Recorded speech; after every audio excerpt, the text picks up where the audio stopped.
Good evening, everyone. I hope you're all doing well. Welcome to T1 Academy Current Affairs Classes. ఈ రోజు current affairs classes లో భాగంగా మనం news లో ఉన్న కొన్ని ముఖ్యమైన అంశాల గురించి చర్చించుకుందాం. అవేంటంటే coming on to the first topic for today, that is United states of America says Arunachal Pradesh is part of India. మరి మొన్న రీసెంట్ గా మన ప్రైమ్ మినిస్టర్ గారు అరుణాచల్ ప్రదేశ్ పర్యటనకు వెళ్లారు కదా. మరి ఆ టైంలో అరుణాచల్ ప్రదేశ్ అనేది అసలు భారతదేశంలో భాగం కాదు, మా చైనాలో భాగము, మా టిబెట్ లో దక్షిణ టిబెట్ కిందకి వస్తుందని చెప్పి చైనా వాళ్ళు మళ్ళీ వితండవాదం చేయడం స్టార్ట్ చేశారు కదా. మరి అందులో భాగంగానే అమెరికా వాళ్ళు లేదు, Arunachal Pradesh is part and parcel of India అని చెప్పి చైనాకు స్పష్టం చేయడం జరిగింది. ఓకే, మరి రీసెంట్ గా అరుణాచల్ ప్రదేశ్ కి మన ప్రైమ్ మినిస్టర్ నరేంద్ర మోడీ గారు ఎందుకు వెళ్లారు? Because he went to inaugurate Sela సురంగం. ఒక సేలా టనల్ ఉంది కదా, ఇది ఆల్రెడీ మనం క్లాస్ లో చెప్పుకున్నాం. దీని గురించి డీటెయిల్స్, సేలా టనల్ ఆర్ సేలా సురంగం. మరి దీన్ని స్టార్ట్ చేయడానికి ప్రైమ్ మినిస్టర్ నరేంద్ర మోడీ గారు వెళ్ళడం జరిగింది. మరి ఈ నేపథ్యంలోనే దీనిపై చైనా రక్షణ మంత్రిత్వ శాఖ తీవ్రమైన అభ్యంతరం వ్యక్తం చేయడం జరిగింది. ఎందుకంటే అరుణాచల్ ప్రదేశ్ ను దక్షిణ టిబెట్ గా అభివర్ణిస్తూ ఆ ప్రాంతాన్ని జెంగ్నాన్, ఈ అరుణాచల్ ప్రదేశ్ ని దక్షిణ టిబెట్ లోని ఒక ప్రాంతము, దాన్ని జెంగ్నాన్ అని చెప్పి చైనా వాళ్ళు పిలుస్తూ ఉంటారు. మరి జెంగ్నాన్ ప్రాంతం అనేది మాదని, మరి ఈ ఏరియాలో సేలా సొరంగాన్ని భారతదేశం చట్ట విరుద్ధంగా స్థాపించింది, ఏర్పాటు చేసింది అని చెప్పి చైనా రక్షణ శాఖ ప్రకటించడం జరిగింది. ఈ సేలా టనల్ ఎందుకని ఏర్పాటు చేశారు? ముఖ్యంగా ఒకవేళ చైనాతోని ఘర్షణలు అప్పుడప్పుడు జరుగుతున్నాయి కదా, అది ఫుల్ ఫ్లెడ్జ్డ్ వార్ గా మారితే అప్పుడు మన ఇండియన్ మిలిటరీని, వాటి ఎక్విప్మెంట్ ని తరలించడానికి అవసరం పడుతుంది అన్న ఉద్దేశంతో ఈ సేలా టనల్ ని నిర్మించడం జరిగింది. అయితే చైనా వాళ్ళు చేసిన ఈ ప్రకటన పూర్తిగా అసంబద్ధమైనదని, అరుణాచల్ ప్రదేశ్ ఎప్పటికీ భారతదేశంలోనే భాగమని మన రక్షణ మంత్రిత్వ శాఖ మరియు మన మినిస్ట్రీ ఆఫ్ ఎక్స్టర్నల్ అఫైర్స్ స్పష్టం చేయడం జరిగింది. మరి ఈ నేపథ్యంలోనే అరుణాచల్ ప్రదేశ్ ను భారతదేశంలో అంతర్భాగంగా గుర్తిస్తున్నామని చైనా సైన్యం లేదా పౌరులు వాస్తవాధీన రేఖ, దట్ ఈస్ LAC ఉంది కదా, లైన్ ఆఫ్ యాక్చువల్ కంట్రోల్, మరి దాని అవతల ఆక్రమణలకు గాని పాల్పడడానికి ఎలాంటి ప్రయత్నాలు చేసినా దాన్ని తీవ్రంగా వ్యతిరేకిస్తామని చెప్పి రీసెంట్ గా USA వాళ్ళు తెలియజేయడం జరిగింది. ఓకే, అందువల్లనే ఇది న్యూస్ లో ఉంది. ఈ లైన్ చూసినా, రెడ్ కలర్ లైన్, ఈ రెడ్ ఇలా కనిపిస్తుంది కదా, ఇదంతా దిస్ ఈస్ కాల్డ్ మక్మోహన్ లైన్. ఇది బ్రిటిష్ వాళ్ళు ఇండియాని పరిపాలిస్తున్న కాలంలో అప్పటి చైనా రూలర్స్ తోని అగ్రిమెంట్ కి వచ్చి కుదుర్చుకున్న లైన్ ఇది మక్మోహన్ లైన్. మరి దాని తర్వాత చైనాలో కమ్యూనిస్ట్ పాలన వచ్చిన తర్వాత అప్పటి నుంచి మేము మక్మోహన్ లైన్ ని గుర్తించామని చెప్పి చైనా వాదిస్తూ ఉంటుంది. మరి మన భారతదేశం మాత్రం మక్మోహన్ లైన్ కి కట్టుబడి ఉంది.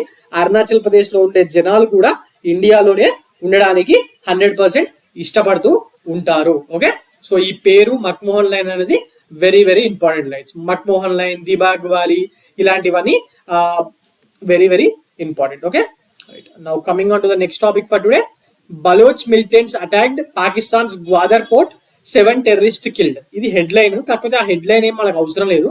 మనకి ఇంపార్టెంట్ పాయింట్ ఏంటంటే గ్వాదర్ పోర్ట్ ఉంది కదా, ఈ గ్వాదర్ పోర్ట్ ఇక్కడ చూసారా, ఓకే కనిపిస్తుంది.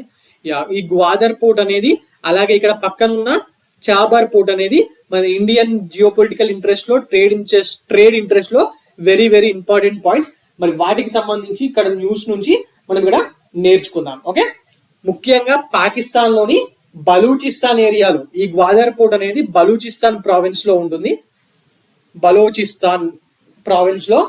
ఉంటుంది. మరి దాని మీద బలోచ్, ఈ పాకిస్తాన్ ఏమో వాళ్ళని ఉగ్రవాదులు అంటుంది, బలోచ్ స్టేట్ ఫైటర్స్ ఏమో మేము స్వతంత్ర పోరాట వీరులం అని చెప్పి అంటూ ఉంటారు. మరి దీని మీద దాడి చేశారని చెప్పి నిన్న ప్రకటించడం జరిగింది. సో బేసిక్ గా ఈ ఓడర్ ఏమో ఎక్కడ ఉంటుందన్నాను, పాకిస్తాన్ లోని బలూచిస్తాన్ ప్రావిన్స్ లో ఉన్న ఒక warm water port. This Gwadar port is a warm water port which is present in Balochistan province of Pakistan. మరి ఈ పోర్ట్, గ్వాదర్ పోర్టు ఈ అరేబియన్ మహాసముద్రం, దట్ ఈస్ అరేబియన్ సీ అంటూ ఉంటాం కదా ఇంగ్లీష్ లో. మరి గ్వాదర్ పోర్ట్ అనేది అరేబియన్ సీలో ఉన్న లోతైన ఓడర్ ఏమంట, లోతైన సీ పోర్ట్. ఇది చహాబార్ తో కంపేర్ చేసినా కూడా ఇది చాలా లోతైన సీ పోర్ట్. మరి ఈ గ్వాదర్ పోర్ట్ ని చైనా వాళ్ళు వాళ్ళ యొక్క one road one belt program ఉంది కదా, ఎస్, ఆ వన్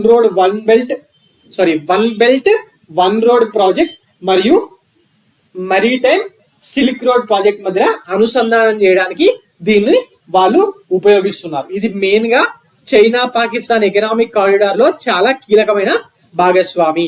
ఎలాగైతే మనము ఇక్కడి వరకు ఆఫ్ఘనిస్తాను, తుర్కమెనిస్తాను, రష్యా నుంచి వచ్చిన ఐటమ్స్ ఈ చాబర్ పోర్ట్ వచ్చిన తర్వాత దీన్ని ఇండియాకి తీసుకురావడానికి వీలుంటుందని చెప్పి చాబర్ పోర్ట్ లో మనమైతే ఎలాగైతే ఇన్వెస్ట్ చేస్తున్నామో, అలాగే చైనా వాళ్ళు ఇక్కడ గల్ఫ్ నుంచి వచ్చి ముడి చెరువు ఉంటుంది కదా, మరి అదంతా ఇట్లా ఇండియా చుట్టూ తిరిగి మలేషియా, సింగపూర్ వాళ్ళ నుంచి పోయి చైనాకి వెళ్ళాలంటే దూరం కదా.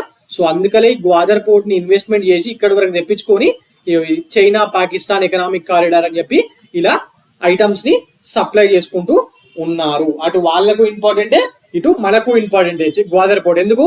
ఆ ఏరియాలో చైనా ఇన్ఫ్లుయెన్స్ ఉండడం మనకు ఎంత ప్రమాదకరం మన మిలిటరీకి సంబంధించి డిఫెన్స్ సెక్యూరిటీ విషయాల్లో. ఎస్, మరి అందువల్లనే ఈ సిపిఈసి అనేది బలంగా కొనసాగాలని ఒక దిక్కు చైనా వాళ్ళు ఎలాగైనా ఆగిపోవాలని చెప్పి మన ఇండియన్ గవర్నమెంట్ ఆలోచిస్తా ఉంటారు. ముఖ్యంగా ఎందుకు ఇంపార్టెంట్ అన్నాను, ఈ గ్వాదర్ పోర్ట్ యొక్క ముఖద్వారం దగ్గర పర్షియన్ గల్ఫ్, ఇలాగే కదా పర్షియన్ గల్ఫ్ కి వెళ్ళే ప్లేస్. ఎస్, పర్షియన్ గల్ఫ్ మరియు హర్మూస్ జలసంధి మరియు హర్మూస్ జలసంధి ఈ ఏరియాలోనే ఉంటాయి. అలా గల్ఫ్ ఆఫ్ పర్షియాకు మరి ఆ ఏరియా నుంచి వచ్చే ముఖ్యమైన షిప్పింగ్ మార్గాలకు, అంటే ఈ ఆయిల్ ఇవన్నీ తెస్తా ఉంటారు కదా, వాటికి ఈ గ్వాదర్ పోర్ట్ అనేది చాలా చాలా దగ్గరగా ఉంది. ప్రస్తుతం ఆల్రెడీ గ్వాదర్ పోర్ట్ ని government of China, communist government China వాళ్ళది ఉంది కదా, వాళ్ళకి సంబంధించిన ఒక గవర్నమెంట్ ఆర్గనైజేషన్, దట్ ఈస్ ప్రభుత్వ సంస్థ వాళ్ళే నిర్వహిస్తున్నారు.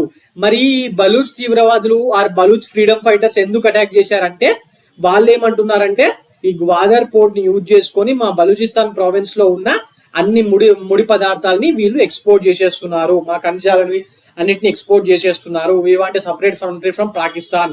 అదంతా తవ్వుకున్నా కూడా మా బలూచ్ ప్రావిన్స్ కి బలూచ్ జనాలకు ఏమీ చేయట్లేదు అన్న ఉద్దేశంతో బలూచ్ తీవ్రవాదులు వ్యతిరేకిస్తా ఉంటారు. ఇంతకు ముందేమో ఖాళీ పాకిస్తాన్ మిలిటరీని లక్ష్యంగా చేసుకొని దాడులు చేసేవారు. ఈ మధ్య చైనీస్ మిలిటరీ పీపుల్ ని, అలాగే చైనీస్ ఇంజనీర్స్ ఇలాంటి వాళ్ళని కూడా లక్ష్యంగా చేసుకొని చేస్తున్నారు.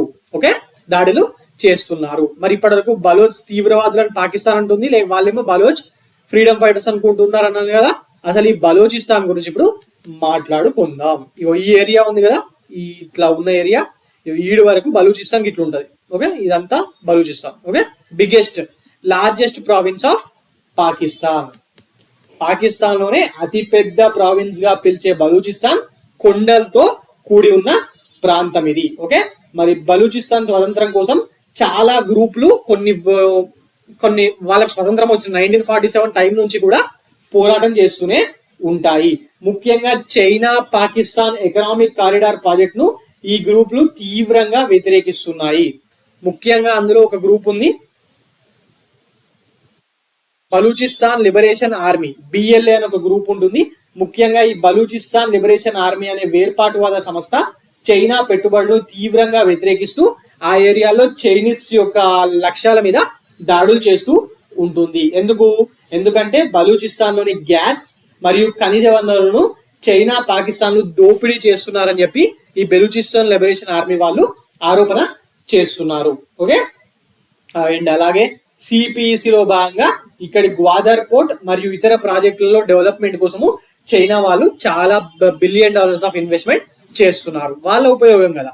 ఎట్లయితే బ్రిటిష్ వాళ్ళు మనం పాలించినప్పుడు ఏదో డెవలప్మెంట్ చేస్తున్నామని చెప్పి రైల్వేస్ మీద ఫుల్ డబ్బులు ఖర్చు పెట్టేటోళ్ళు కదా. రైల్వేస్ మీద ఎందుకు ఖర్చు పెట్టేటోళ్ళు? ముడి పదార్థాలు అనేవి అక్కడ నుంచి బాంబేకో లేకపోతే చెన్నైకో కోల్కతాకో షిఫ్ట్ చేసి అక్కడ నుంచి వాళ్ళ ఇంగ్లాండ్ కి తరలించుకుపోవడానికి. అలాగే ఈ సిపిఈసిని కూడా చైనా వాళ్ళు దాన్ని దృష్టిలో పెట్టుకునే సిపిఈసి కింద గ్వాదర్ పోర్ట్ ని దాని చుట్టుపక్కల ఏరియాస్ ని డెవలప్ చేయడం జరుగుతుంది. Okay, right. Now coming on to the next topic for today, that is international day of forest. మరి ఐక్యరాజ్య సమితి వాళ్ళు 2012 నుంచి ప్రతి ఇయర్ మార్చ్ 21న international day of forest or అంతర్జాతీయ అటవీ దినోత్సవాన్ని ప్రతి సంవత్సరం నిర్వహిస్తున్నారు. ఏ తారీఖున నిర్వహిస్తున్నారు? మార్చ్ 21. మరి ఎప్పటి నుంచి? 2012 నుంచి. మరి ఎందుకోసం నిర్వహిస్తున్నారు? ప్రస్తుత భవిష్యత్ తరాల ప్రయోజనాల కోసం అన్ని రకాల అడవులు మరియు అడవుల వెలుపల ఉన్న చెట్ల ప్రాముఖ్యత గురించి ప్రజలకు తెలియజేయడానికి మరియు అవగాహన కల్పించడానికి ఈ ఇంటర్నేషనల్ డే ఆఫ్ ఫారెస్ట్ ని ప్రపంచ అటవీ దినోత్సవాన్ని నిర్వహించడం జరుగుతుంది. ఓకే, నిర్వహించడం జరుగుతుంది. ఎవరు నిర్వహిస్తున్నారు? United Nations organization. మరి ఇలాంటి డేస్ కి థీమ్స్ అనేవి ఉంటాయి కదా ప్రతి ఇయర్. మరి ఈ ఇయర్ థీమ్ ఏంటంటే అడవులు మరియు ఆవిష్కరణలు. అడవులు మరియు అండ్ ఆవిష్కరణలు అంటే forest science, forest and inventions. Okay, right. 2012లో మొట్టమొదటిసారిగా డిసైడ్ చేశారు. బట్ దీన్ని ఈ డేట్ ని 2013లో డిసైడ్ చేయడం జరిగింది. ఓకే, అంటే ఏ డేట్ రోజు నిర్వహించాలి అని చెప్పి.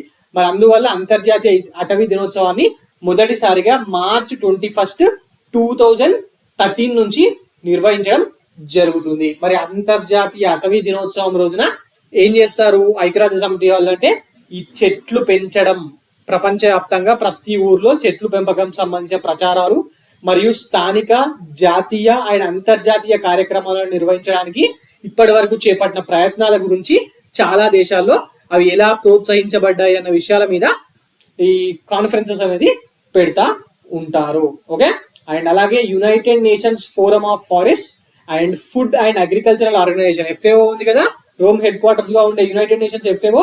మరి వాళ్ళ సహకారంతో ప్రభుత్వాలు అడవులపై సహకార భాగస్వామ్యం, ఇంకా అంతర్జాతీయ, ప్రాంతీయ మరియు ఉప ప్రాంతీయ సంస్థల సహకారంతో ఇలాంటి చాలా కార్యక్రమాలు నిర్వహించడానికి యునైటెడ్ నేషన్స్ ఆర్గనైజేషన్ వాళ్ళు ప్రయత్నిస్తూ ఉంటారు. ఎప్పుడు?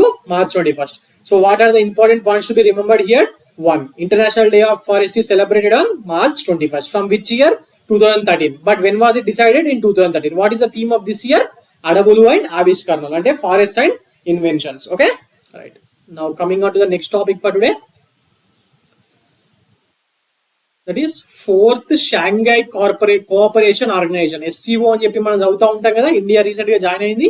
ఎస్, మరి 4th Shanghai cooperation organization startup forum, ఈ SCO కు సంబంధించి స్టార్ట్అప్ ఫోరం యొక్క 4వ సదస్సు ఆర్ 4th ఎడిషన్ అనేది న్యూఢిల్లీలో నిర్వహించబడింది. ఓకే, న్యూఢిల్లీలో నిర్వహించబడింది. ఓకే, ఎప్పుడు నిర్వహించారు? మొన్న 19th రోజు ఈ షాంఘై సహకార సంస్థకు చెందిన స్టార్ట్అప్ ఫోరం యొక్క 4వ ఎడిషన్ ని న్యూఢిల్లీలో నిర్వహించడం జరిగింది. ఓకే, మరి ఈ ఫోరం అంటే ఈ స్టార్ట్అప్ ఫోరం ఉంది కదా, ఎస్, ఈ forum SCO that is Shanghai cooperation organization సభ్య దేశాల మధ్య వాటి స్టార్టప్ల మధ్యలో పరస్పర చర్యలను మరియు సహకారాన్ని విస్తరించడం కోసము, ఆవిష్కరణలకు అనుకూలమైన వాతావరణాన్ని పెంపొందించడము మరియు ఉద్యోగ సృష్టిని ప్రోత్సహించడము అండ్ ఆ దేశాల్లో ఉన్న యువత ప్రతిభను గుర్తించడము అండ్ సాంకేతికంగా ఎదురయ్యే సమస్యలకు కొత్త పరిష్కారాలను చూపించడం వంటి లక్ష్యాలను ఈ స్టార్టప్ ఫోరం అనేది ముఖ్యంగా కలిగి ఉంది. ఓకే, మరి ఈ స్టార్టప్ ఫోరంలో ఏం డిస్కస్ చేశారు, ప్రధానంగా ఏం డిస్కస్ చేశారు అనేది ఇప్పుడు మనం మాట్లాడుకుందాం. మెయిన్ గా ఈ సమావేశాల్లో SCO సభ్య దేశాలకు సంబంధించినటువంటి ప్రభుత్వ అధికారులు, దౌత్యవేత్తలు మరియు స్టార్టప్ కంపెనీలకు చెందిన ప్రతినిధులు పాల్గొనడం జరిగింది. ఓకే, మరి 15కు పైగా that is more than 15 SCO స్టార్టప్లు తమ ఉత్పత్తులు మరియు సేవల్ని వాటిని గురించి చెప్తూ వాటిని ఇక్కడ ప్రదర్శించడం జరిగింది. ఓకే, మరి ఇందులో నెట్వర్కింగ్ మరియు అభ్యాస అవకాశాల గురించి తెలియజేయడం జరిగింది. అలాగే సీడ్ ఫండ్, స్టార్టప్స్ కోసము సీడ్ ఫండ్ ను స్థాపించడం అనే అంశంపై, సీడ్ ఫండ్ ని స్థాపించడం అంటే స్థాపించడం అనే అంశంపై ఒక వర్క్ షాప్ ని కూడా నిర్వహించారు. మరి ప్రారంభ దశలో ఉన్న స్టార్టప్లకు మద్దతు ఇవ్వడానికి వ్యూహాత్మకమైన ప్రణాళిక మరియు నమూనాలపై అవగాహన ఇక్కడ కల్పించడం జరిగింది. ఓకే, మరి ఈ స్టార్టప్లు మరియు ఇన్నోవేషన్స్ పై ఒక ప్రత్యేకమైన వర్కింగ్ గ్రూప్ ని 2022 SCO head of state summit లో ఏర్పాటైన ఈ స్టార్టప్ వర్కింగ్ గ్రూప్ కి భారతదేశం శాశ్వతంగా అధ్యక్షత వహిస్తుందట. ఎందుకు? మరి మన వాళ్ళే దాని గురించి మాట్లాడడం జరిగింది మొట్టమొదటిసారిగా. ఓకే, ఈ ఎస్సీఓ స్టార్ట్అప్ ఫోరంలో భారతదేశ నాయకత్వంలో దీన్ని స్టార్ట్ చేయడం జరిగింది. ఓకే, ఆల్రెడీ 2020లో ఒకసారి, 2021లో ఒకసారి, 2022లో ఒకసారి, 23లో ఒకసారి జరగడం జరిగింది. ఓకే, ఫస్ట్ 2020లో ఈ అన్ని దేశాల మధ్యలో సహకారాన్ని పెంపొందించడానికి, దాన్ని పునాది వేయడానికి 2020లో ఎస్సీఓ స్టార్ట్అప్ ఫోరం 1.0 అన్న పేరు మీద జరిగింది. దాని తర్వాత 2021లో 2.0, అలాగే 2022లో ఫోకస్డ్ మెంటర్షిప్ ప్రోగ్రామ్ అనే ఒక ప్రోగ్రామ్ ని తీసుకొచ్చి అప్పుడు నిర్వహించారు. ఈ నామినేట్ చేయబడిన ఎస్సీఓ స్టార్ట్అప్లకు 100 గంటలకు పైగా మెంటర్షిప్, వర్చువల్ గా మెంటర్షిప్ ని ఇవ్వడానికి ఈ ప్రోగ్రామ్ ని అప్పట్లో 2022లో ఫోకస్డ్ మెంటర్షిప్ ప్రోగ్రామ్ అనే దాన్ని స్టార్ట్ చేయడం జరిగింది. Okay, right. మరి ఇది 4th edition. 5th edition, 6th edition కూడా 2024 నవంబర్ లోను, జనవరి 2025 లోను జరగబోతున్నాయట. Okay, now coming on to the next topic for today, that is ISRO successfully lands Pushpak. Pushpak అనేది ఇండియా యొక్క మొట్టమొదటి రీయూజబుల్ లాంచ్ వెహికల్. మొన్న రీయూజబుల్ లాంచ్ వెహికల్ ని అప్పుడు ప్రయోగించి చూశారు కదా. మరి రీసెంట్ గా కూడా ఇస్రో, దట్ ఈస్ భారత అంతరిక్ష పరిశోధన సంస్థ, ఇస్రో వాళ్ళు పునర్వినియోగ రాకెట్, దట్ ఈస్ పుష్పక్ విమాన్ ని తెలుగులో, అంటే అసలు ఎందుకు అంటే రీయూజబుల్ లాంచ్ వెహికల్ అంటారు కదా, మరి దాన్ని తెలుగులో పునర్వినియోగ రాకెట్ అని చెప్పి పిలుస్తూ ఉంటారు. ఈ రీయూజబుల్ లాంచ్ వెహికల్ పుష్పక్ ని కర్ణాటకలో ఉన్న ఒక చాలకెరే అనే దగ్గర రన్వే ఉంది. ఆ చాలకెరే రన్వే నుంచి దీన్ని ప్రయోగించడం జరిగింది. ఎవరు ప్రయోగించారు? ఇస్రో వాళ్ళు. మరి ఇది అసలు ఎందుకోసం అంటే మన స్పేస్ లో ప్రయాణిస్తారు కదా. మరి ఇప్పుడు గగన్యాన్ అని చెప్పి మనం పెట్టుకున్నాం, రైట్. మరి స్పేస్ ప్రయాణాలను అత్యంత సులభతరం చేసేందుకు, అత్యంత సంక్లిష్టమైన రోబోటిక్ ల్యాండింగ్ సామర్థ్యాన్ని సాధించేందుకు మరి ఈ రీయూజబుల్ లాంచ్ వెహికల్ ని ఇస్రో వాళ్ళు ప్రయోగించడం జరిగింది. ఓకే, భవిష్యత్తు పునర్వినియోగ లాంచ్ వెహికల్ రాకెట్ భూమిపైకి సురక్షితంగా చేరాక అందులో అత్యంత ఖరీదైన ఎలక్ట్రిక్ పరికరాల్ని తిరిగి వాడతారు. రీయూజబుల్ లాంచ్ వెహికల్ అన్నాను కదా, ఇప్పటి వరకు ఉన్నది ఒకసారి లాంచ్ చేసి అది మళ్ళీ కిందికి వస్తే దాన్ని వాడడానికి వీల్లేదు. బట్ ఇది మాత్రము అందులో అత్యంత ఖరీదమైన ఎలక్ట్రానిక్ పరికరాల్ని మళ్ళీ వాడుకునే విధంగా ఈ రీయూజబుల్ లాంచ్ వెహికల్ ని గవర్నమెంట్ ఆఫ్ ఇండియా తరఫున ఇస్రో వాళ్ళు తయారు చేయడం జరిగింది. మరి ఇదే ఫస్ట్. మరి ఆర్ఎల్వి ప్రయోగాల్లో ఇది 3వసారి అంట. మన వాళ్ళు ఇంకా ప్రయోగ దశలోనే ఉన్నారు, ఇది చేయడం 3వసారి. దీని పేరు పుష్పక్. ఇది గుర్తుపెట్టుకుంటే సరిపోతుంది పేరు. Okay, right. పేరు Pushpak, that is a reusable launch vehicle అన్న విషయం గుర్తుపెట్టుకోండి. Right, now coming on to the next topic for today, world water day. World water day celebrated on which day guys? World water day ని ప్రతి సంవత్సరం మార్చి 22వ తారీఖున ప్రయోగిస్తూ ఉంటారు. ఇప్పుడైతే ఇది చాలా ఫేమస్. ఈసారి ఎగ్జామ్ పాయింట్ ఆఫ్ ఇంపార్టెంట్. ఎందుకు? బెంగళూరులో వాటర్ క్రైసిస్ ఎంతున్నాయో చూస్తున్నాం కదా. వాటర్ సేవ్ చేయకుండా ఇష్టం ఉన్నట్టు వాడితే ఎన్ని రివర్స్ చుట్టుపక్కల ఉన్నా దాన్ని సప్లై చేసినా ఇట్లా వాటర్ ప్రాబ్లమ్స్ వస్తూనే ఉంటాయి. మనకు హైదరాబాద్ కి ఎట్లా అవుతాయి, గోదావరి నీళ్లు, కృష్ణా నీళ్ళని ఆల్రెడీ సప్లై చేస్తున్నట్టే బెంగళూరులో కూడా ఒకప్పటి కాంగ్రెస్ గవర్నమెంట్ టైంలో కావేరీ రివర్ ద్వారా కావేరీ వాటర్ ని అక్కడికి పంపించడం జరుగుతుంది. బట్ బెంగళూరులో పాపులేషన్ పడిపోవడము, వాటర్ యూసేజ్ ఇష్టం ఉన్నట్టుగా ఉండడము, చుట్టుపక్కల ఉన్న కెనాల్స్ ని ఆక్రమించేసి ఇల్లులు కట్టడము, ఇవన్నీ జరగడం వల్లనే బెంగళూరులో వాటర్ కొరత అనేది చాలా తీవ్రంగా రావడం జరిగింది. మరి every year on March 2022 world celebrate world water day. Why? To recognize the importance of fresh water యొక్క ఇంపార్టెన్స్ ని గుర్తిస్తూ దాని గురించి తెలియజేయడానికి మార్చ్ 22న వరల్డ్ వాటర్ డే ని నిర్వహిస్తా ఉంటారు. మరి ఈ ఇయర్ ఇది చాలా చాలా ఇంపార్టెంట్. ఎందుకు? ఇందాకే చెప్పాను, బెంగళూరు వాటర్ క్రైసిస్ నేపథ్యంలో ఈసారి ఈవెంట్ అనేది చాలా ఫేమస్ అయ్యింది. మరి ఎందుకు బెంగళూరులో వాటర్ క్రైసిస్ ఏం జరుగుతుంది?